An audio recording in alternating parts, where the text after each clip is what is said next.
भोजन व्यवस्था पूर्णाहुति संध्या समय कराଯିबे। अनेक भक्त अंचल चारिआडु आसुचंदी। 5 तीर्थर जल आछि समस्त स्नान करा जाउची अर्थात समस्त जल स्नान करुचंदी अर्थात आमर समुद्र जल आछंदी आमर देवी नदीर प्राची नदीर बिंदुसागर इंद्रद्युम्नर यहीपरि भाव जल सब आसिक संगृहित कराई गोटे कुंडरी पंचतीर्थ जल से जल में माघ सप्तमी समस्त स्नान आमर अर्क क्षेत्र हूँ कोणार्क से पीठर से अंचल लोक है आम मैंने ओडार लोक उत्कल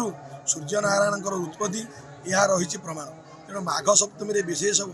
पूजा कराए कौन ना कोणार्क अर्क क्षेत्र। तेणु हिंदू धर्म आम उत्कलीय अष्टरंग अंचल लोक सूर्यनारायण को उपासना करुवा लोक आम तेणु ये सूर्यनारायण जहाँ पारंपरिक यज्ञ हुए कंटिन्यू एम करोले आम एथर टे बड़ आकार में करुचु कि माघ सप्तमी मेला जो 40 वर्ष बंद होता से आरंभ करूँ। तेणु लोकंर टे आध्यात्मिक चिंताधारा रही केमती आगू को बढ़ेवा केमती आगू को भलरे चलो संस्था से लोक मैंने समस्ते निज निजर स्वकृत भाव ये आसी पहुँची। तेणु आम बहुत खुशी एत लोक ये आसी पहुँची मैंने भगवान आशीर्वाद नौ बहुत खुशी ना जस्ट मन में आसला करने आम पिला ये एंजय करूँ सब माघ सप्तमी मेलाटा को हठात मन को आसला कथा कि सांग मैंने मोर थे से मत सपोर्ट कले तापर समस्त ग्रामवासी सपोर्ट कर आरंभ कले स्वप्नादेश निश्चित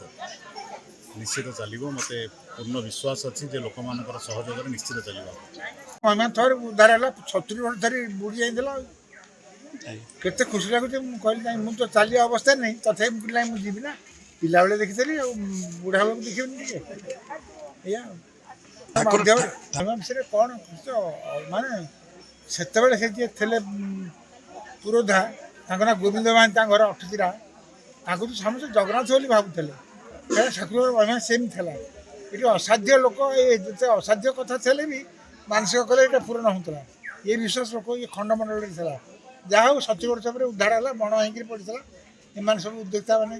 लगी पड़ी समस्त कले पिला सब आजिकल चाषी मैंने आपण मध्य यार प्रचार प्रसार हेले सरकार टे दृष्टि पड़ो आउ टे साहाଯ୍य सहानुभूति मिल प्रणव बाबू तो हरिमत से सब कर